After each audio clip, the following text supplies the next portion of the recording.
Hi, today I'm sharing the simple recipe that I use in building my immunity whilst undergoing chemotherapy.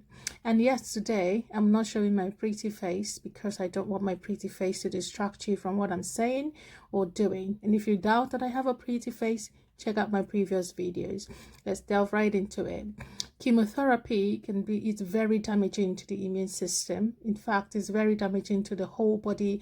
But the immune system is particularly important to the oncologist because that is what helps you to fight infection.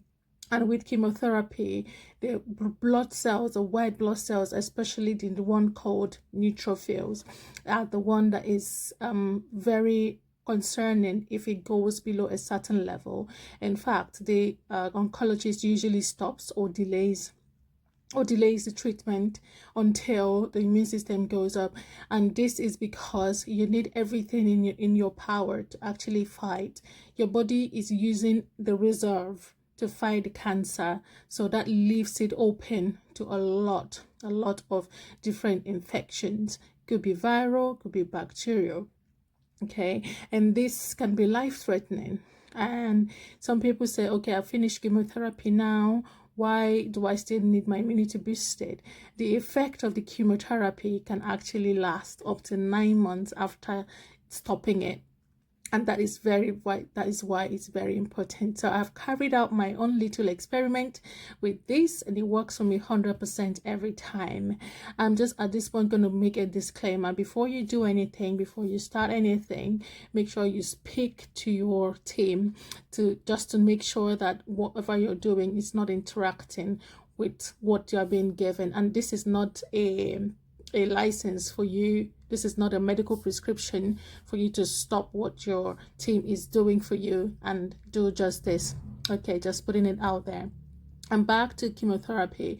My lowest point after chemotherapy, the intravenous one, is usually 7 to 14 days after, and that is where the risk of infection is highest. So my lowest point, the lowest point I mean is the lowest point where my body is really exposed or vulnerable for infection. That's between 7 to 14 days. And having said that, the chemotherapy I was having is the 3-weekly one, so once in 3 weeks, the IV chemotherapy.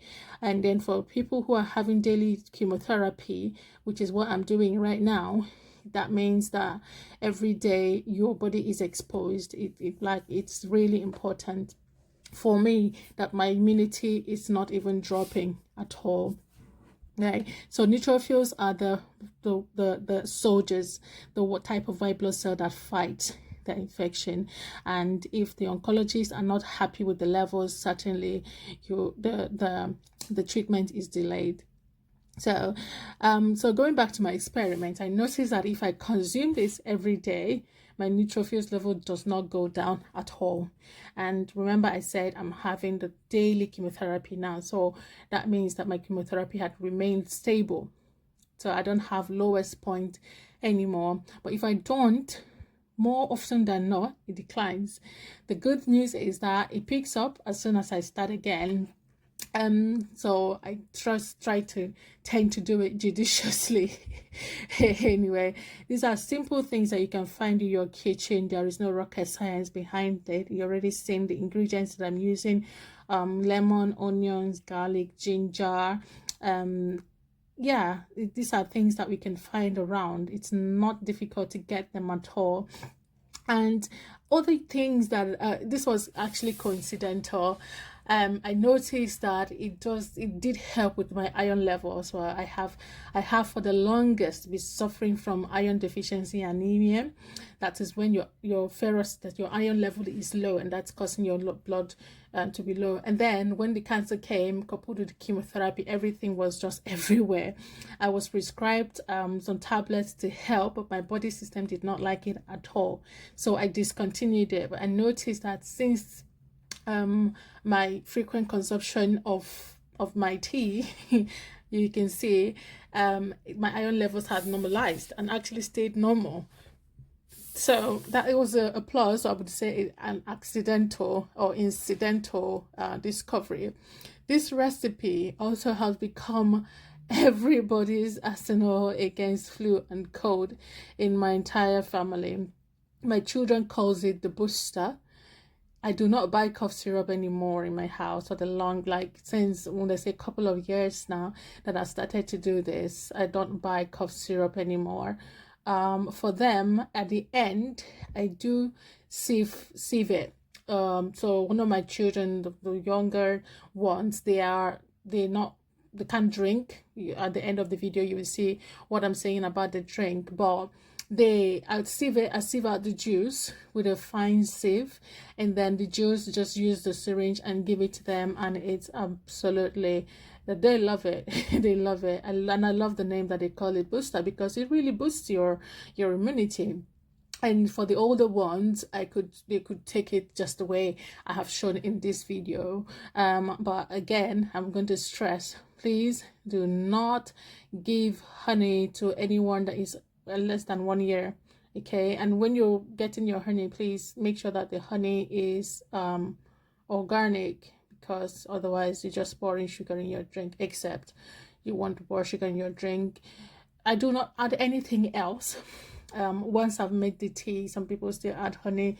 I don't, because I love the tangy taste that I get, which also, and again, incidentally, I found helps with my nausea, and it really helps with the nausea. And I think that some of these properties, if you research the different ingredients that I've used here, the properties that enables them to help with this, both boosting the immunity and increasing the ferrous level, and fighting flu and cold. If you research the individual property, you'd see that it's actually not far-fetched. They are all notorious. I say notorious. They have been well researched and found to be antibiotics in nature, antifungal, antiviral. So I'm talking about both. And then lemon has a high vitamin C, which is also a good one that helps to boost your immunity and generate white blood cells as well.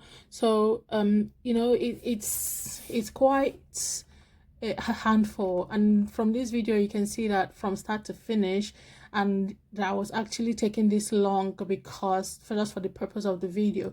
Usually less than 5 minutes prep time, you're done. It's stocked in your freezer. You stock it in my freezer, and I can use it as long as I want. You can see that my freezer tray is big, and I have different shapes and sizes for my preparation. So this one lasts me for a while, at least a couple of weeks if I'm taking it every day. So that's 5 minutes time to boost your immunity. I don't think that is too much, to invest in.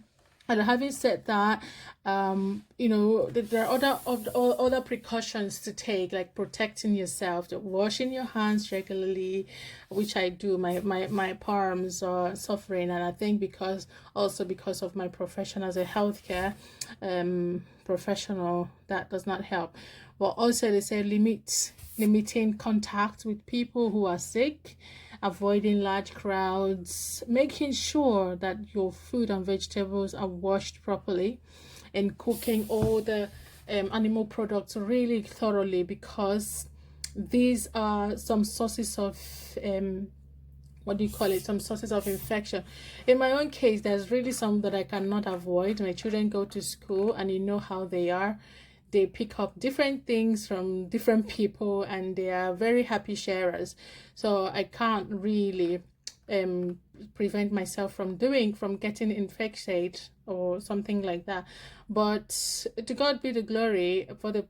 It's been a long time. Like my treatment has not really been stopped because of low neutrophils. I don't get flu. They always invite me to come and take the flu injection, but I don't, and I never get flu like that, even though everyone in my house is my children, they pick it up. But good news again is 1 day, 2 days of continuous booster, they are fine and back up, no fever. So it's been great. It's been a great discovery. So I'm really thankful for that.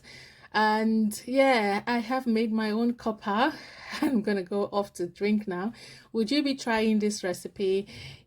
Put it in the comment section if you know, and if you have any other recipe that you think could be helpful, I'm more than happy to learn from you. And yes, comment, like, share it to your loved ones, use it yourself, and let me know how it goes. Enjoy. Bye for now.